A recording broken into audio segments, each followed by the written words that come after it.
आरा के कद्दावर नेता और समाजसेवी की छवि रखने वाले राधाचरण सेठ के खिलाफ इनकम टैक्स की कार्रवाई लगातार जारी है। आपको बता दें कि मंगलवार की सुबह सेठ जी के नाम से विख्यात इस राजनेता के आरा, पटना समेत कई अन्य ठिकानों पर एक साथ इनकम टैक्स की छापेमारी हुई।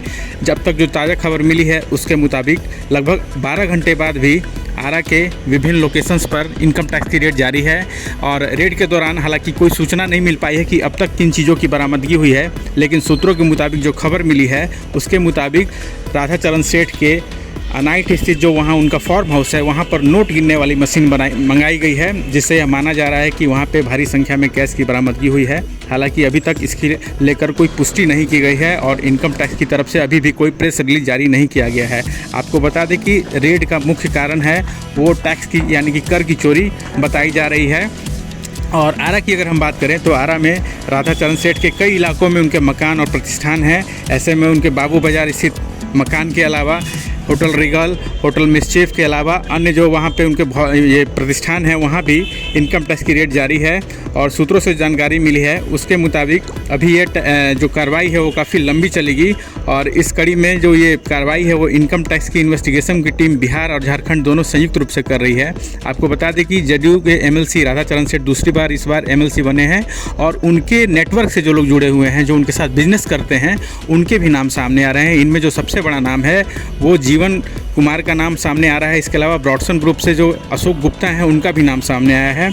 आपको बता दें कि इनकम टैक्स की जो रेड है ये पटना के अलावा आरा, यूपी, दिल्ली, हिमाचल प्रदेश सहित कई राज्यों के लगभग 18 ठिकानों पर चल रही है। और आरा का जो अब तक का अपडेट है वो ये है कि 12 घंटे बाद भी इनकम टैक्स की टीम लगातार सेठ जी के नाम से मशहूर इस राजनेता के ठिकानों पर दबिश दी हुई है और लगातार रेड जारी है।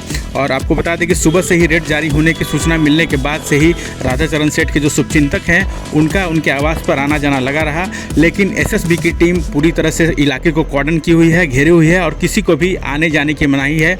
यहाँ तक कि ना कोई बाहर का व्यक्ति अंदर जा सकता है और न ही अंदर का व्यक्ति बाहर जा सकता है। और इसके अलावा हम जो सूचना मिल रही है वो इसके मुताबिक बिहार और झारखंड की इंटेलिजेंस टीम है, उन्होंने मनाली, नोएडा और हरिद्वार के अलावा गाजियाबाद, दिल्ली जैसे शहरों में भी अपनी दबिश दी है। और पटना में जो राधाचरण सेठ का 2 मकान है, एक सरकारी आवास जो वीरचंद पटेल मार्ग पर है, इसके अलावा पटेल नगर का रोड नंबर जो 8 का मकान है वहाँ भी इनकम टैक्स की दबिश दी गई है। हालांकि इनकम टैक्स को अब तक किन सब चीज़ों की बरामदगी हुई है, क्या कागजात हाथ लगे हैं, इसकी पुष्टि और इसका जो विवरण है वो आना शेष है। बने रहिए आरा न्यूज़ पे, हम आपको और नए अपडेट के साथ आगे की जानकारी देते रहेंगे। राधाचरण सेठ की आरा में छवि समाजसेवी के अलावा व्यावसायिक रूप में है, लेकिन पिछले 2 बार से वो विधान परिषद के सदस्य यानी कि एमएलसी बने हैं। आपको बता दें कि पहली बार वो राजद के टिकट पर एमएलसी बने थे, लेकिन राजद से बगावत करने के बाद उन्होंने जदयू का दामन थामा और अभी पिछले साल हुए चुनाव में उन्होंने राजद के प्रत्याशी अनिल सम्राट को हराकर दोबारा से एमएलसी की कुर्सी हथियाई थी। इसके बाद से उनका जेडीयू में भी काफ़ी कद बढ़ गया था। तो अब तक जो अपडेट है वो आपने आरा न्यूज़ पर देखा। हमें और जो भी अपडेट मिलेगा इस इनकम टैक्स की रेट के रिगार्डिंग वो हम आपसे ज़रूर शेयर करेंगे। वीडियो में बने रहिए। बहुत बहुत धन्यवाद।